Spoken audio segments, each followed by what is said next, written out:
திருப்பூர் மாவட்டம் உடுமலை அருகே கோவில் கிணற்றின் தடுப்பு சுவர் மீது சாய்ந்து நின்ற நபர் தடுப்பு சுவர் உடைந்து கிணற்றில் தவறி விழுந்த சிசிடிவி காட்சிகள் வெளியாகியுள்ளது. அந்த காட்சிகள்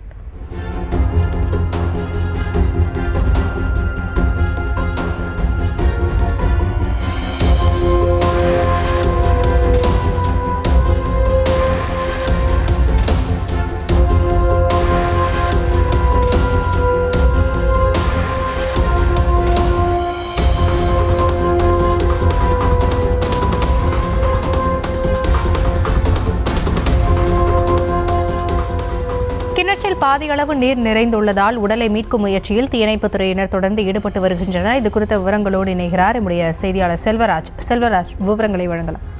வணக்கம்.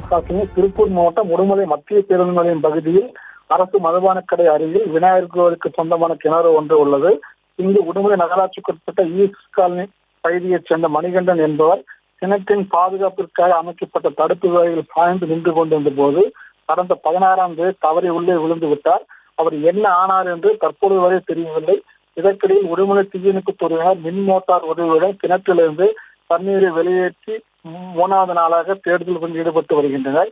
இதற்கிடையில் மணிகண்டன் கிணற்றுக்குள் தவறி விழும் சிசிடிவி வீடியோ தற்பொழுது சமூக வலைதளங்கள் வேகமாக வைரலாகி வரும் நிலையில் மணிகண்டன் உடலை நீர்மூழ்கி வீரர்கள் துணையுடன் மீட்க வேண்டும், இங்குள்ள அரசு மதுபான கடை அகற்ற வேண்டும் என்பதை வலியுறுத்தியும் கிணற்றின் ஒரு பகுதியில் உயரமான தடுப்புச் சுவர் அமைக்க கோரி கோவை திண்டுக்கல் தேசிய நெடுஞ்சாலையில் உறவினர்கள் சாலை மறியல் போராட்டத்தில் ஈடுபட்டதால் பரபரப்பு ஏற்பட்டது.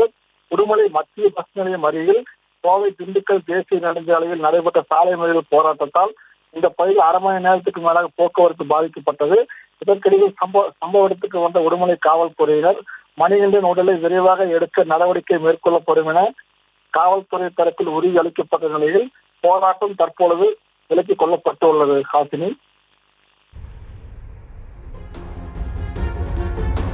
விவரங்களுக்கு நன்றி செல்வராஜ்.